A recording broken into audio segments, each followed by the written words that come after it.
शिष्य कुंभ है, गड़ी गड़ी काढ़े खोट, अंतर हाथ सहार दे, बाहरे बाहे चोट, कबीरा बाहरे बाहे चोट।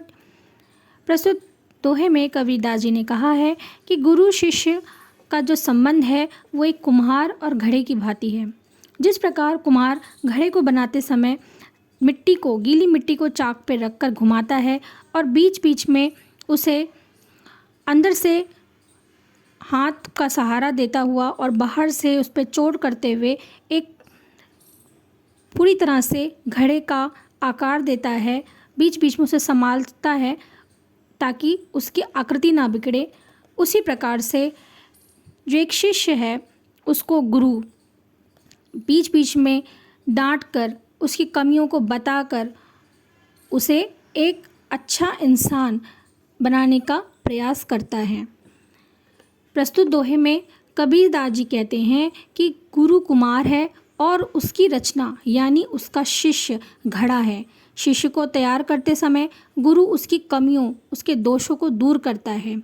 यहाँ पे काढ़ने का अर्थ है जिस तरह से दूध को काढ़ना, अर्थात वह ऐसा करते हुए अपने शिष्य के जो भीतर से उसे अंदर से तो सहारा देता है, यानी उसे आंतरिक रूप से प्यार देता है, पर बाहर से उसे ठोकता है, डांटता है ताकि उसकी जो कमियां हैं वो उसे निकाल सके, बाहर निकाल सके, उसके अंदर के जो दोषों को दूर कर सके।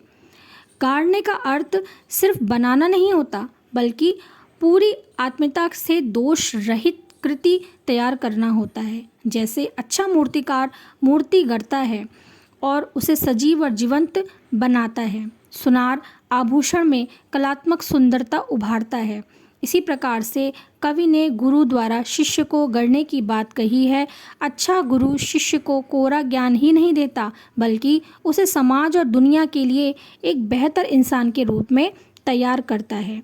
यहाँ ज्ञानवान बनने के साथ साथ चरित्रवान बनने का भी संकेत है। जैसे घड़े में अगर नन्हे नन्हे छेद रह जाएं तो उनमें से पानी रिसेगा और उसकी उपयोगिता कम या समाप्त हो जाएगी, वैसे ही ज्ञान अगर आचरण या व्यवहार पर खरा नहीं उतरेगा तो उसकी भी सामाजिकता, उपयोगिता नहीं रहेगी। अर्थात इस दोहे में कुम्हार और घड़े के माध्यम से गुरु और शिष्य के संबंध को आसानी से कबीरदास जी ने समझाया है। जो जल बाड़े नाव में, घर में बाड़े दाम, दो हाथ उलीचिए यही सयानो काम, कबीरा यही सयानो काम। कबीरदास जी ने अपने इस दोहे में कहा है कि यदि नाव में पानी भरने लगे और घर में पैसे अधिक होने लगे तो समझदारी इसी में है कि दोनों हाथ से उसे उलीचना शुरू कर देना चाहिए। अर्थात नाव में अगर पानी बढ़ जाए तो सभी का डूबना निश्चित है, इसलिए उस पानी को समय रहते निकाल देना चाहिए।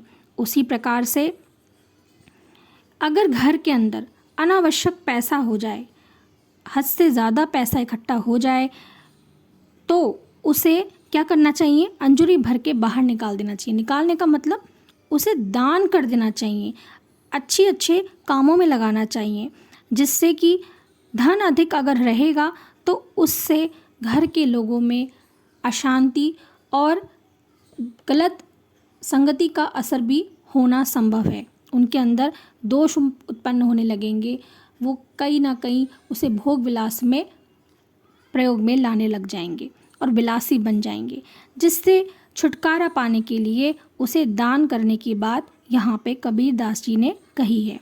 उनके अनुसार जैसे नाव में पानी भरने पर यदि पानी को बाहर ना निकाला जाए तो नाव डूबने के लिए तैयार रहती है, वैसे ही धन अधिक होने पर यदि उसे दान करके खर्च ना किया जाए तो व्यक्ति का पतन भी निश्चित है।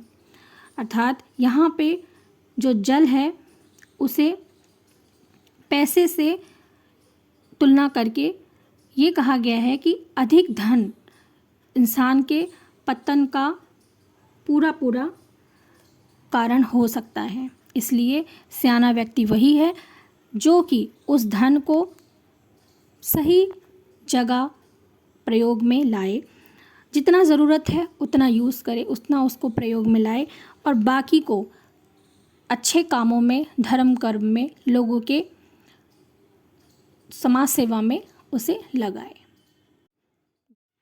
उम्मीद है आपको ये दोहे समझ में आए होंगे। इसी क्रम में अगले भाग में पार्ट 2 के भाग 3 में हम रहीमदास जी के दोहे पढ़ेंगे। तब तक के लिए धन्यवाद। उम्मीद है